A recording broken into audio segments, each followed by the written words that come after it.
I don't know. The T-shirts are following, by the way, and the action toys. Oh, very good. They'll be on the web? Oh, yes. Any moment now. In fact, as we speak. Very good. So thank you so much for being willing to come and have this conversation. And you probably know from working with Gabriel that we're interested to build a training centre here, learning centre, so that I hope that it's going to be of some use to you. But basically, we're wanting to see what it's like to work with real people. You know, normally we practice with ourselves. Yep. So, and I'll do what I can to make it useful for you. Thank you. So can you start perhaps by telling us some things that you've been doing lately or recently that where you felt most like yourself, like, oh, when I'm doing this is me. You know what I mean? You know, like there are some things that we do and think, oh, we should do, and blah blah blah. But that's not an easy question for me to answer. Okay. The reason that I came was to talk about phobia. Mm-hmm. The reason that it's difficult to answer your question is I work in a job where it's pretty difficult to work in that job, and I'm currently undertaking uni studies, and I think I'm probably in a bit of a transition. Oh, okay. So it's a transitional period, maybe, I don't know. Mm-hmm. So when I'm feeling, it's probably with my family, it's probably on holidays. Okay. I don't think I've quite got the job thing sorted yet, even at my age. Take your time. But No need to rush about. Do you believe in reincarnation? Is that no. Oh, okay. I wish I did. Yes, would it be I have friends, excuse me, well, I had friends that do, but no, and I don't, you know, that's one of life's great questions, but no, I don't think I do, but I lost my father in 1988, and the concept of heaven and concept of, I think he was shortchanged in life, and so that brings up things where you think, oh, it would be nice if you got a second chance, you know, those sorts of things. So yeah, I have those sorts of thoughts. I was reading an interview of Bishop Tutu the other day where he was wondering whether he could have brandies and dry in heaven, you know, whether that would be a possibility. But anyhow, we're not dwelling on my that. father wouldn't like heaven if it didn't have a bar. Okay, well, so there you are, the big bar in the sky. Yeah, I think so. But there's something about being with your family that you like on holidays with them. That's something that you. It's my wife and my 11-year-old daughter. Oh yeah. And yeah, I mean they're great support to me. Oh, okay. There's because of work stuff, and it's been going on for quite a while. But the phobia thing that surfaced. Well, I've had it all my life, and I have more than one. But the one I wanted to talk about because it came up probably 5 months ago. It was with work colleagues, and there's quite a few of us. We went to a blood products company up north, and Blood? yeah, they do blood products, and it's a biotech company. Oh yeah. I can't remember the name of it, and I probably shouldn't go into it anyway, but and it wasn't all that horrible or anything like that. They were just showing a promotional video. Oh yeah. And we were in a room probably a bit larger than this, and it was really hot, and heat that's the other thing I think is a big player in this phobia. Because if it's cold, I tend to do a lot better. Oh, okay. This is a good place to live. I just moved here from Melbourne. I was in Bundaberg last week, you know, and it gets down to 30 and they think of lighting the fire. So Hobart's a good place for cold. Yeah, I hope it's a good place, but it's not a great place for anything. It's the thing I liked about a long time ago I was overseas, and that's one of the wonderful things about being in London or other places like that. Hobart's pretty small. I mean, I'm known by a lot of people, and sometimes it's a pain. Yeah, it is. I like my privacy. Oh, yeah. As I get older, it didn't worry me when I was younger. But what happened was they showed a promotional video. It had bags of, sheep's blood or whatever, and it was hot. Yeah. And I have I never faint, but it feels, like you're going to faint. Oh, yes. And I've had it all my life from a kid, and the first time it sort of surfaced was kid next door went through a plate glass store and cut his leg to the bone. And my parents had to take him to hospital and that sort of stuff. And That it was can this have an impact on someone. How old were you? it's really hard. About 8 or 9. Oh, yeah. And the child went through was about 6, roughly. It was the discussion at the dinner table later. Say that again. You were 8. He was 8 or 9, and you. No, I was 8 or 9, and the child. He was 6. He was 6. Okay. And he came to our house and blood everywhere, and they took him to hospital. Okay. But the thing that turned me off was the discussion at the dinner table. Oh, yeah. And it was a mixture of things. I mean, my father, I think, basically you have a weakness, was the way my parents explained it to me, which pissed me off. Yeah. Because you had a reaction. Well, yeah, I mean, plus food was dreadful in our house, so I think that had something to do with it.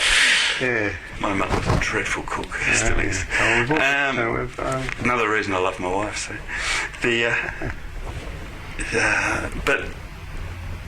At high school they showed you valve transplants, things like that, and don't smoke.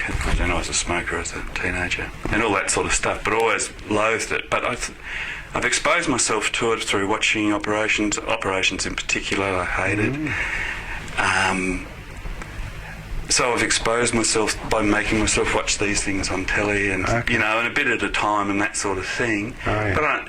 But I had to get up from this in front of my colleagues, and it wasn't, embarrassment's not the word I'd use to describe, it was just total bloody disappointed with a group of adults that couldn't handle the fact that they were like children about it, Oh. They really seemed to regard it as a weakness. When driving back with the boss, well, it's not my boss, but she said, but you missed this and you missed that, and I just thought, God, you're immature. I mean, this is ridiculous. So what? It's a phobia, and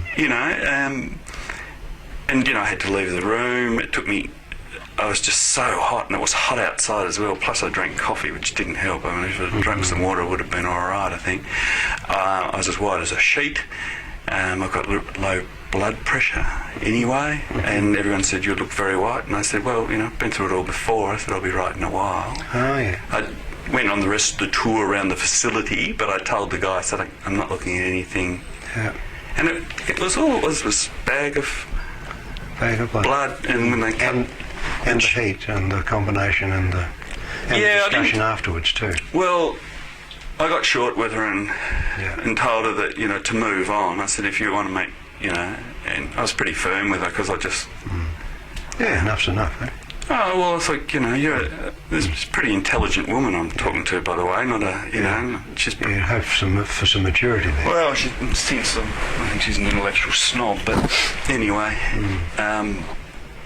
and she said, I don't know, made some other crass remark, and I said, no, I actually do know what happens at abattoirs, do you? I can tell you the techniques and what's involved, and I said, but let's move on, because I'd had enough of it. Yeah.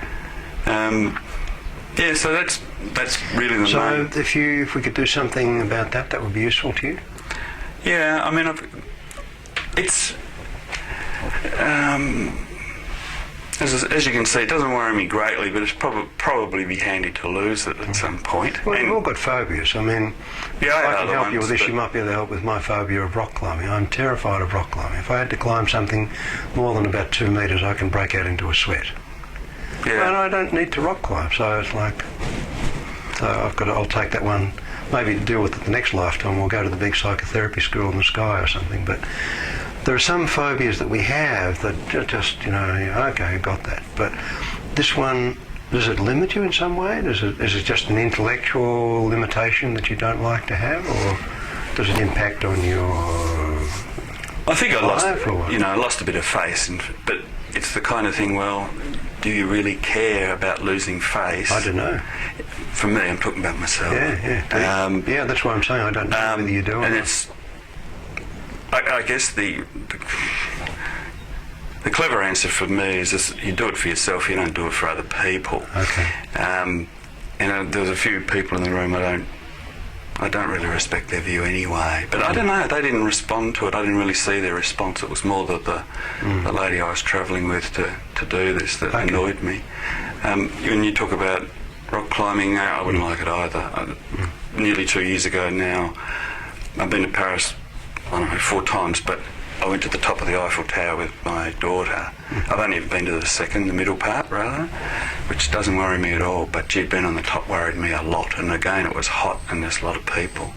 And I'm telling myself, no one's ever fallen off this thing, it doesn't move, but I took the next lift down, I just hated it. Well, I wouldn't know. It wouldn't surprise me if it did move. I remember being on top of the Empire State Building in a storm. It moved. Yeah. Well, it moved. I was telling myself, cold. It doesn't move. Okay. Because I don't know. I just hated the sensation of going, it feels like going up through the air, you know, there's not much around you. Yeah. But so how do you go with helicopters and... Never been in one. Gliders Planes, okay. Oh, yeah. They're just so high it doesn't matter. Yeah, fair enough. So if you got over this thing, more trouble you less or something, that would be useful to you? You'd feel better in yourself? You would somehow would feel... What difference would it make if you were to get over this? Somehow be able to move on? I think 2 things really. I think it was the family think that you've got a weakness. Okay. You can say, well, okay. I've dealt with it. Right. And I thought I had, to be honest. It seems to have resurfaced over the last sort of 12 months because, and now it's really odd things. Like I can still watch operations at time. I only watch bits and pieces. But they had an organ show on telly the other night and they sliced a kidney in half. And so it's not all that bad, but I could feel it. You're not a Dracula fan, then? You don't like Dracula movies? No, not a horror movie fan. No. And don't watch horror movies. No, good dramas. Yeah, so some of us can generate our own horrors without having to go to and have families that are kind enough to produce these things for us, so we don't need to pay for it. Yeah, no, don't have, they don't. What are we going to do with it? So we can put it somewhere. Let's put it up here. Oh, I can see the problem with this. Put that there. And I think it's this thing we need to deal with. Get away, I'll hold it. Okay. All right. So we have a conversation here, and Gabrielle tells me that you're interested in hypnosis as a way of helping this. Which, by the way, you might be interested to know that hypnosis is the treatment of choice. It's the premium, most useful, most predictably helpful way of getting over a phobia. Phobia, hypnosis. Like that. Like thirsty, water. Phobia, hypnosis. That doesn't mean that you can guarantee that it'll happen, but it's as a way of treating. It's recognised the premium way. So just imagine we have a conversation here, you have some hypnosis, and at the end of the day or soon afterwards, you see kidneys and things being cut and blood and stuff like that and blah, blah, blah. And it's not a problem. What's different? You're feeling better in yourself, you're feeling that you haven't shortchanged yourself, that you're ready to move on. What's different? Let's just say you speak to Gabriel in a month's time, or someone, and you say, "Oh, that's gone now." What's different? I think it's a bit of a confidence builder in a way, and I don't regard this as a huge thing. No. No. I think it's a small incremental step. It's probably about mastery, being a bit more in control as well.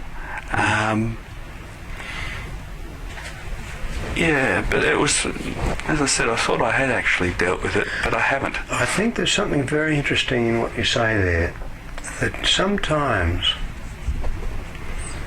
there are things that we can manage with a certain approach, like controlling them. And that will control them for a time, and then I need to find another way. I've seen people do that with dieting. Someone will be overweight and they'll say, I'm going to give up chocolate or something. And they don't have, and they don't have. They manage it for a while, and then if the way they're managing it doesn't quite fit, it resurfaces. Just means that we've got to find another way of looking at it.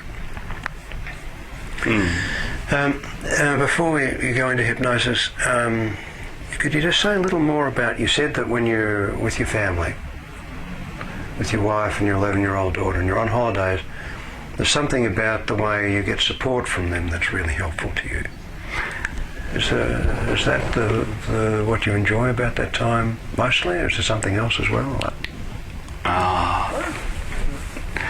We're on holidays. It's pretty relaxed. Okay. Is the main thing, and we tend to not. I tend not to have the worries of work or the pressures of work. Yes, yes. They support me because they love me. Sure. And they put up with me, and they listen to me be... That's why we have families. Yeah? Yep. Well, yeah. One of the reasons, but it's not the way I expected my life. I didn't expect my life to be at this stage. I don't know what you should expect when you're 50, but anyway, I've just turned 50, and I expected to have things sorted much better than they are. I just work in a difficult environment in a marginalised group. Okay. Who it's not that I don't want to talk about it. It's just it's a long story. Yeah, whatever. But just in dot points, it's pretty. They've been together for 28 years. I don't think I'm really trying to join them anymore. I'm just trying to sort of survive them, really. Okay. They're marginalised. They're not liked by the hierarchy at all. One of the few good things that's happened is that the deputy secretary has moved on, and the new one I've actually known for 20 years. So, and he was unsupportive of me, whereas this guy will give me a fairer go. Oh, okay. So it's that kind of stuff, and it's not a quick story to tell the ins and outs of. But just it's not easy anyhow. No, so I mean. In the way that, my wife listens to me, and I'm as boring as hell. I've been telling the same story for 3 or 4 years now, and I'm looking Ready to move on. Yeah. And dealing with this would be some way of helping you to sort of close the chapter and move on. By the sound of it, am I hearing you right? Yeah, I mean it's a small part of. Taking the bull by the horn and saying, well, you can do this. Yeah, that's just a little concern I have. The way that you do this, you are kind of like get in there and grab this bull by the horns and blah, blah, blah, blah, and that's great for some things, but there are some things, like, for example, if you start to feel faint, you say, I'm going to grab this bull by the horn, I don't know that that's a way to deal with it. It's great for some things. Well, what I do when it happens, I know the feeling, and what's odd about it now is it comes from lesser stimuluses, if you like, and from ones that I don't quite expect. Exactly. That's exactly. I could have predicted that. And maybe the bull by the horns is a bad analogy, because I'll lie on the couch, I'll turn it off if it's on TV, I'll put my feet up. It depends how faint I feel. I've never passed out or anything. Yeah? Never. Try it. Try it. Well, I usually walk out if it's picture theatres. You're missing out on something. You're shortchanging yourself. A person who hasn't had a decent faint hasn't really lived. Well, I've been close. Well, there's a difference between being close and getting there. Yeah. But anyhow, we're not going to go there. That's not. No. Really the few times I've seen people faint, it wasn't great. People would have trodden on them. It was in the middle of a busy hotel, and they're very hard to pick up, I can tell you that. And I've learnt not to, and to elevate their feet, and otherwise just throw up. But so that's what I do, and I say to people, don't talk about it, and put the feet up. So that's how I respond to it. All right. Well, so. You're giving me, I can't know you, obviously. You've just given me enough to sort of so we can make a start. And I would want to emphasise that in this way of working hypnotically, I don't need to be the expert about your experience. It would be absurd for me to even think that I could be. But I start from the premise that you are actually way more expert in your own self, in your own capacities. Way more expert than you know. Every person has capacities that they don't know about. Everyone has abilities that are not known to them, that they don't even know that they don't know. And it's apparent to me in the way that you're able to pay attention that you are an excellent hypnotic subject. It's apparent to me already. I've been working in this field for 30 years, and it doesn't need to mean anything to you, but you know, after 30 years you get a sense of this person's responsive. And I don't know whether you can notice that as you're sitting there already, there's a very subtle change starting to happen here. Some stillness. Your hands are not moving so much. Your legs don't need to do anything. And there's a very subtle change in the way that your eyes are blinking. Your breathing's just a little quieter. You're looking just a little more relaxed around the face. And those changes are changes that you are not having to create. They are changes that can happen without any effort on your part. And I wonder if it might be interesting for you to just allow those changes, without even knowing quite what they are or where they're going, but just to be curious, to see what happens if you were to follow that. That's it. That's right. And as you're allowing that to continue, to simply be curious about what you may discover, capacity within yourself. And as it's continuing, you don't need to notice the way that chair supports you. Don't need to pay attention to the way the floor supports your feet, supports the chair. And to know that that could be there and you could pay attention to it if you wanted to. But that's not really what's important to you. And as I continue to talk, you could listen to me or the words that I'm using, or you could let your mind drift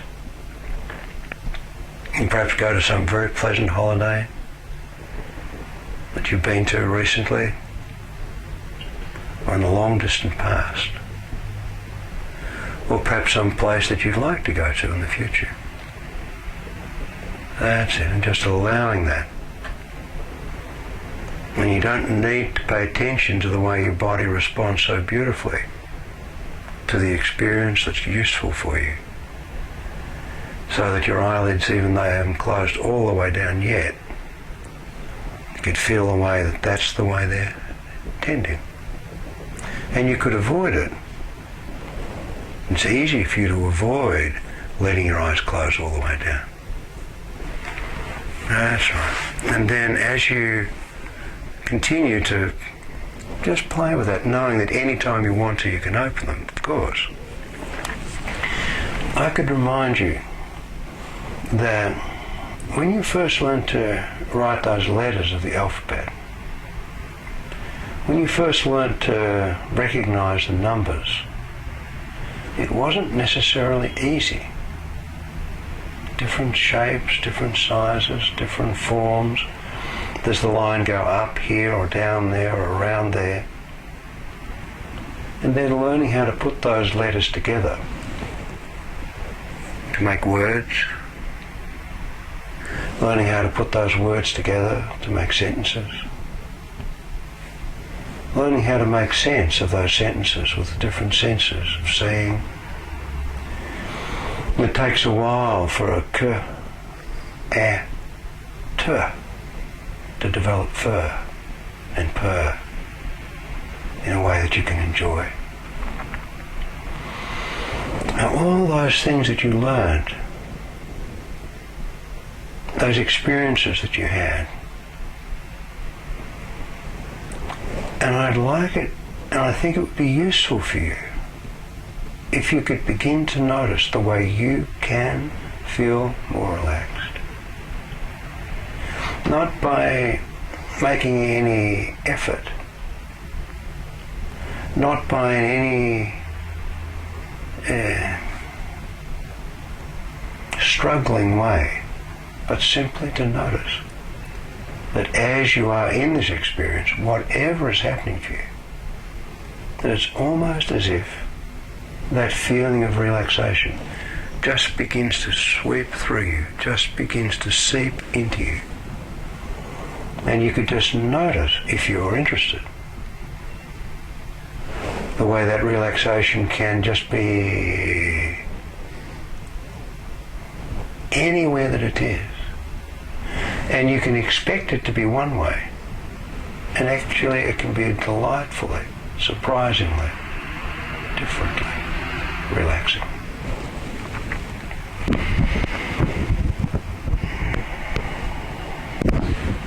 I went to, a few years ago, visit the primary school that I went to as a boy. And I was surprised how small the fence was, how small the gate was, looking through the windows, how small the desks were, how tiny the rooms were. It was as if the whole building and everything around it had been shrunk. Because when we have an experience as a child, the experience stays that way as the child saw it. And then as an adult we have a chance to look and see it and see how different it looks as an adult than how it felt when the child saw it. Anyone can have that experience. I was surprised also to go to the secondary school I went to and discover it had already shrunk and I hadn't grown since I'd left that school. And even though there was no difference in my size, there was a different feeling looking back. And so I wonder whether it might be interesting for you, just like you can look through photographs, or you can look through slides, or you can look through movies, things that have happened in the past. I wonder whether it would be interesting for you, as you are in this experience, and you can be in this experience in a way that's totally your experience, just for you. And my voice can be here and there can be a vague awareness of other things, but none of that needs to matter. Because it can be as if this whole experience is just for you. It's yours totally. And it could be as if, in your mind's eye, you could be looking at a film, at a video, at television. I don't know what it would look like. But you could be feeling very relaxed, very comfortable, very comfortably cool. Perhaps even so cool that you might wish it would just get a little bit warmer. And to notice a cool feeling, knowing that as you're feeling cool, there are all kinds of changes happening in your body. And your body knows about that, because it's been in cold places,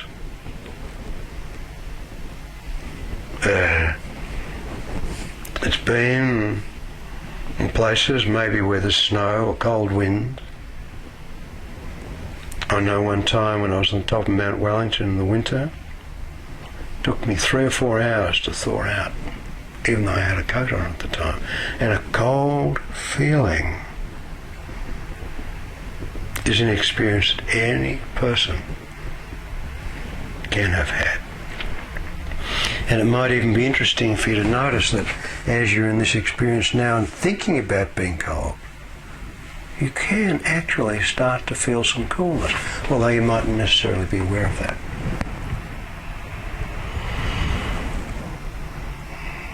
But as you're in this experience, I'm wondering, is the temperature okay here for you, Martin? Does it feel okay in this? Feel cool. Cool.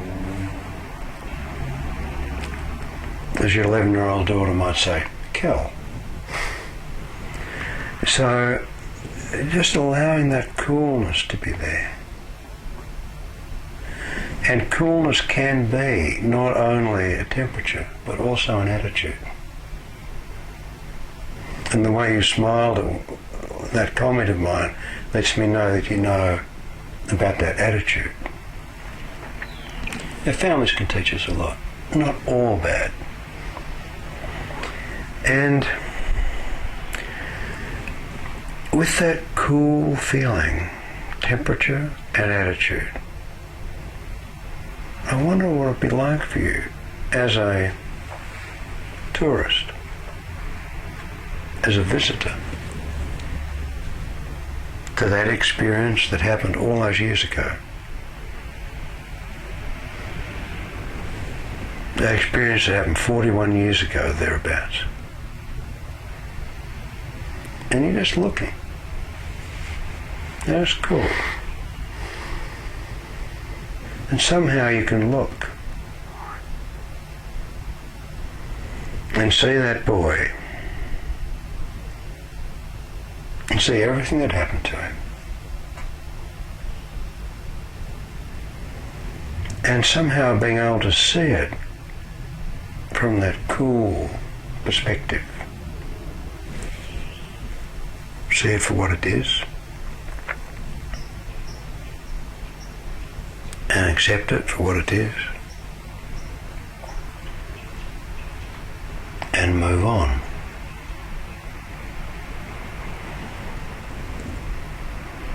And then later at the dinner table,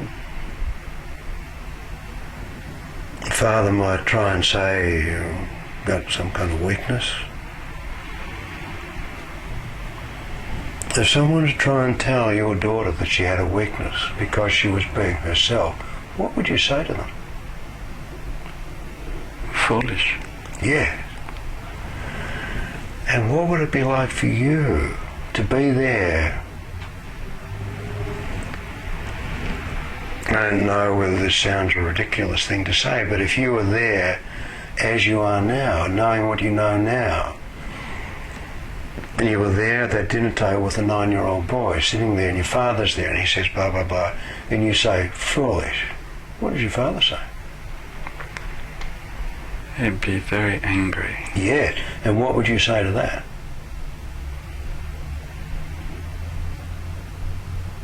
I'd be foolish. It was...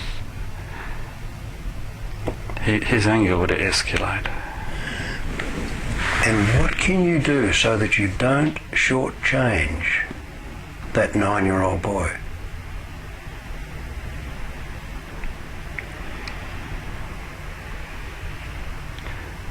You don't want to escalate his father's anger, but you don't want to shortchange the boy. Because if he's shortchanged, he will carry that with him and that will impede him moving on. So what can you say to the father? You don't have to headbutt him, you don't have to grab him by the horns. But what could you do? You should understand the way I am. Okay. And what could you say to that 9-year-old boy? It's okay to be the way you are. Yeah. And when he sees that his father is angry, and you say it's okay to be the way you are, because it is it not? It is. How can you not be how you are? It's impossible. So exactly. Any intelligent person would have to recognize that at any point Anyone is the way that they are. So you say that to the 9-year-old boy. And what happens to him when you hear, you see that he hears you and appreciates you and knows that you are there to support him?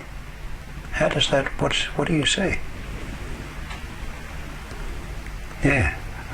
Yeah. What happens to him?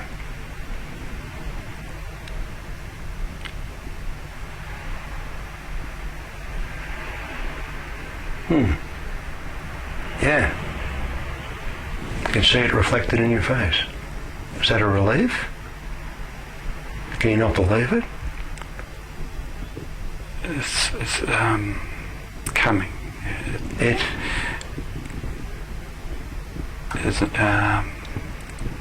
He's a difficult man to stand up to. Yeah, well, you don't have to stand up to him. And you can tell that 9-year-old boy he's a difficult person to stand up to. But what can you say to the boy so that he feels okay? Because your father's just being how he is. What's that boy say? What can you say to him? Well, accept the way that he is. Yeah. It's his limitation, not yours. Yes. Somehow he's been shortchanged somewhere along his life. That's why he's angry. Does that make sense to say that? A 9-year-old boy mightn't understand that, but you could. You've got the intelligence to understand that. Mm-hmm. So he's been shortchanged, he's angry. The 9-year-old boy doesn't want to know all that stuff. But can you tell the boy that his father is the way that he is? Yes. And that as 9-year-old Martin is the way that he is, and you say, and you know, and he can believe you, that he is okay the way he is. Yes. Yes. And when you say that and he hears that and he believes that and he soaks that up, can you let that experience and watch that circulate through every part of his body, every part of his being? Not only through his blood vessels, not only through his kidneys, not only through his brain, but through his being. That every cell in his body, his skin, every part of him feels, I'm okay.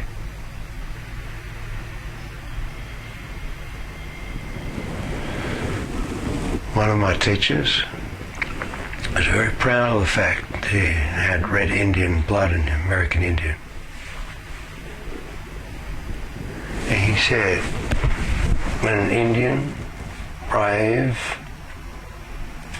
meets a rattlesnake on the trail, he says to that rattlesnake, you go your way, little brother, and I'll go mine. And each goes their own way. The rattlesnake hides underneath some rock.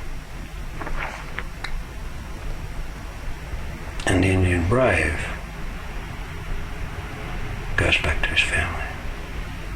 But they go in peace. They go with dignity. And they go with mutual respect.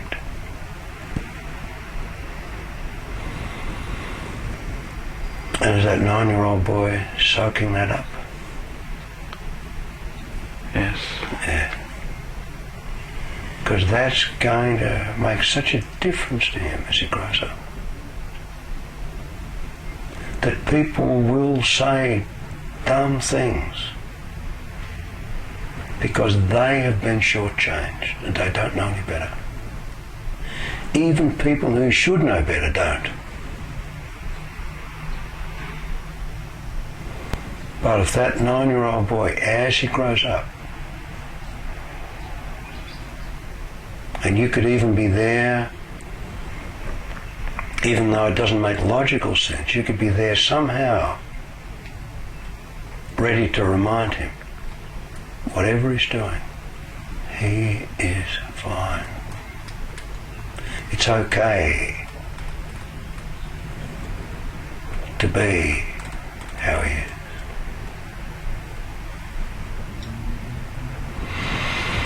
That same teacher said to me, every person is like their fingerprints. They're one of a kind. You can't change your fingerprints. And you can't change you.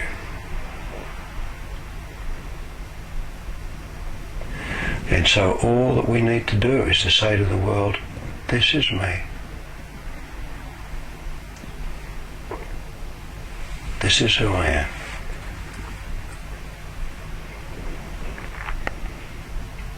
And be that person. Because how can anyone be any other way? You can't change it. Just like you can't change your fingerprints. And if you were to watch that boy growing now, knowing now what you have done to support him as he grows,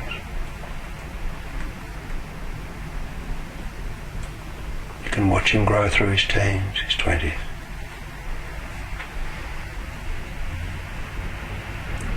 Watch him continue to grow up into his 30s, 40s, and his 50s.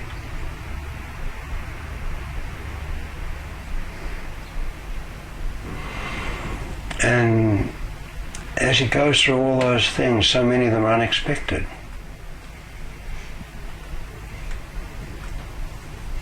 That just means that life's interesting.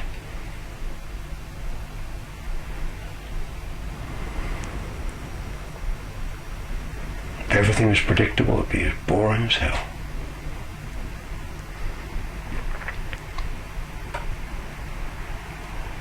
Watch him grow and watch him deal with all those unexpected things and feel good.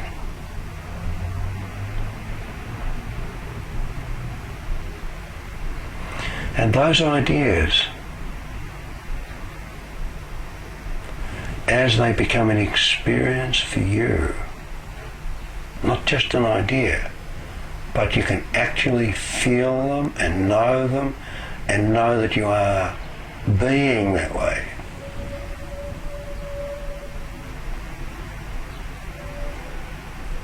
Can seep out into any experience. Spread back over the memories, past experiences. Spread forward into the delightful anticipation of future experiences which you can't know about. But you can know. That's right. You can know now. Now, whatever they are, whatever, however unexpected, perhaps even because they're unexpected, you can feel good in yourself and deal with it. And deal with it in your way. In any way that works for you.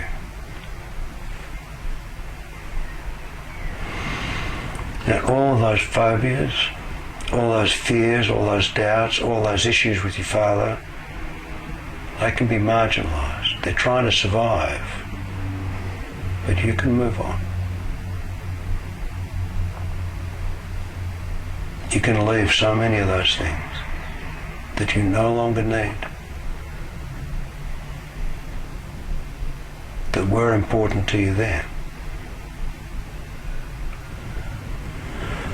that are not important to you now. You can leave them.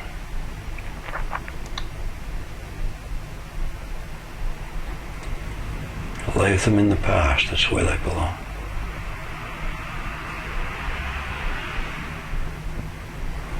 And I could say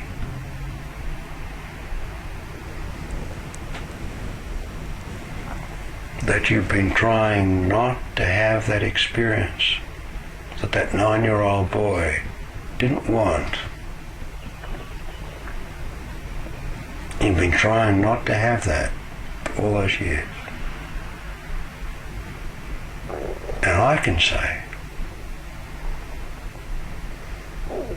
that now you don't need to not try to not have that, because it's not there in that way that it was. It's not. So you can let it go, you can move on.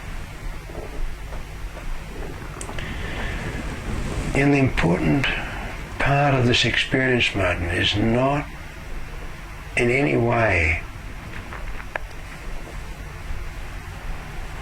to put attention on what I say. Whatever I say will be a function of me, an expression of me. But it is the way that you've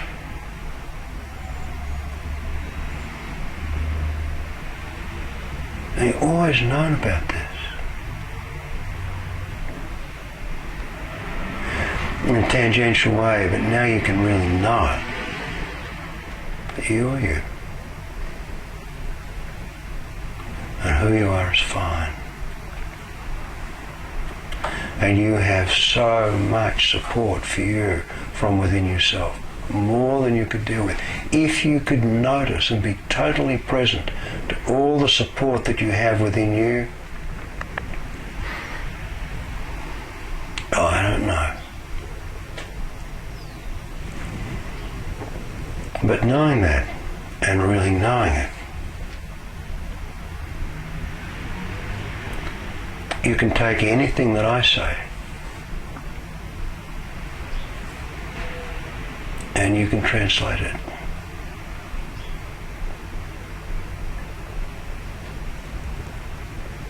So much of the support that you've had from within yourself has actually been transparent to you.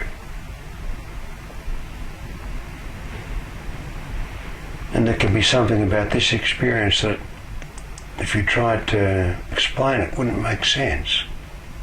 And yet, it makes total sense. And there's a slight nod of your head that lets me know that you are making your own understanding of that. Not my understanding, but your understanding. That's good. And I think it can be interesting for you to wonder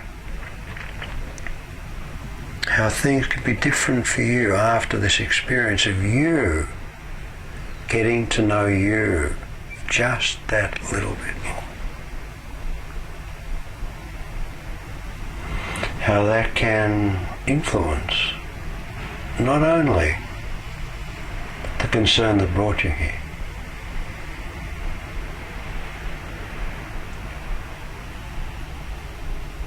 not only that, and perhaps in ways that could be unexpected, unpredictable. So that any problem, any concern, any worry can somehow be something that is marginalized, that's just trying to survive, but you can move on. See it for what it is, because you know now more of you as you are. And that's something that can continue to evolve, to unfold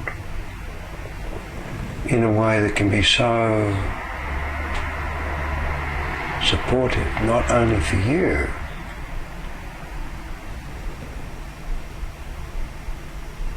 but for your family, for your wife, for your daughter, and way into the future. Because just as the way your father had been shortchanged, had been up till now a burden for you, now that you are not going to shortchange you, can somehow be a release of burden for your daughter and future generations. And there is an emotion about that. And it is good to know that you're not going to shortchange yourself now.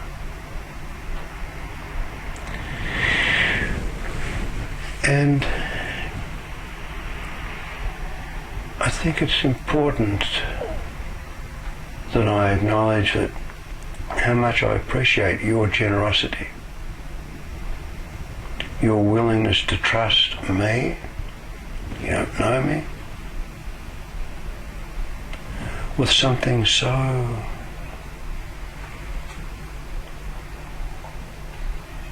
important, not only for your past but for your future. And your willingness to trust me is also an expression of your willingness to trust you, in trusting your capacity to trust me. And that's a gift. And I'm grateful to you for giving the gift.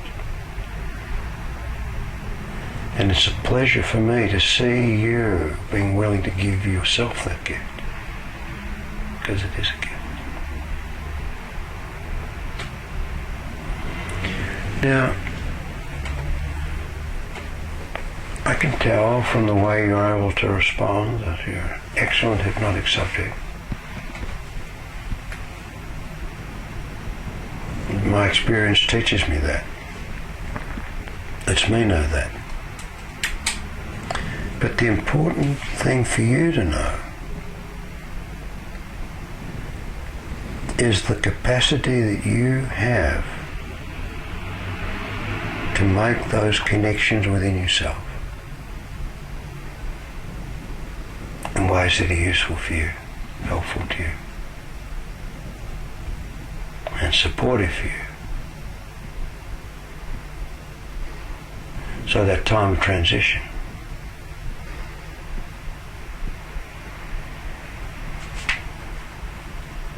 and then you can move on. And I wonder if sometime in the future you might be willing to send me a postcard or a short note. Just something to let me know.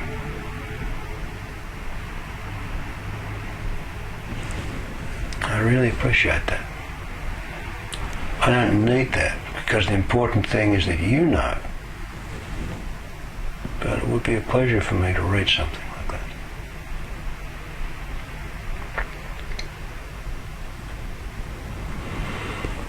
So, letting all of that settle.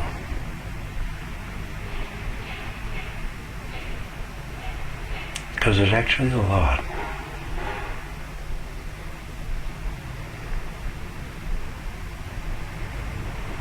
And it may take a little while for it to all settle.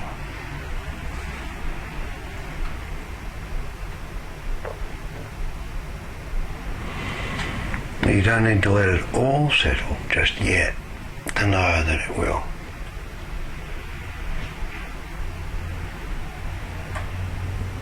And then taking your own time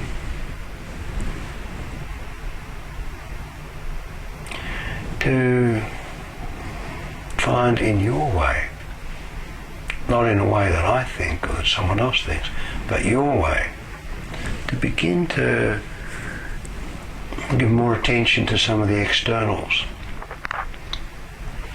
You begin to be aware, perhaps, that your feet are on the floor, or the chair is there. I don't know when you'll be ready to let your eyes open. But I think it might be nice if you didn't have to decide that. And just notice that your eyes are open just as soon as they're ready. And you could try and avoid it. But that's it. They open when they're ready.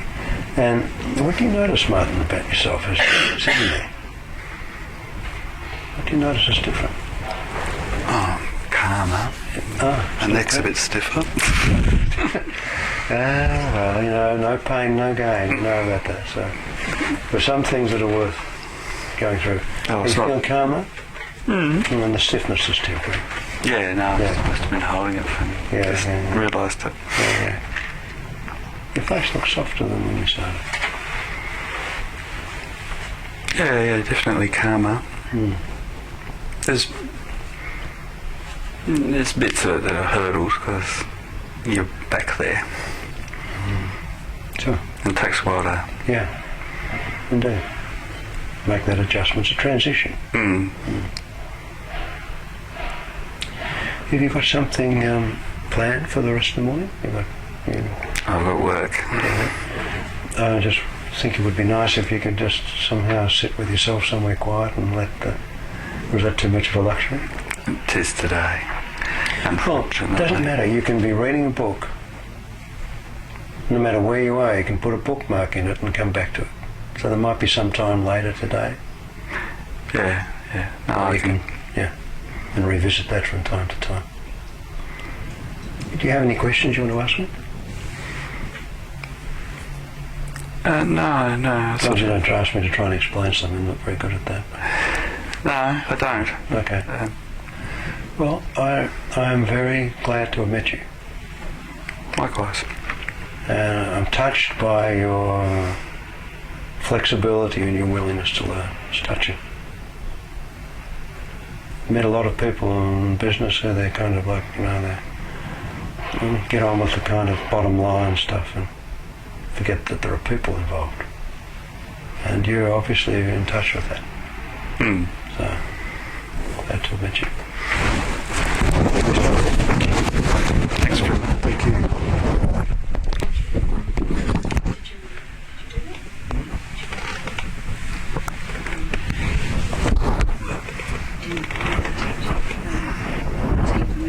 Did I ask you?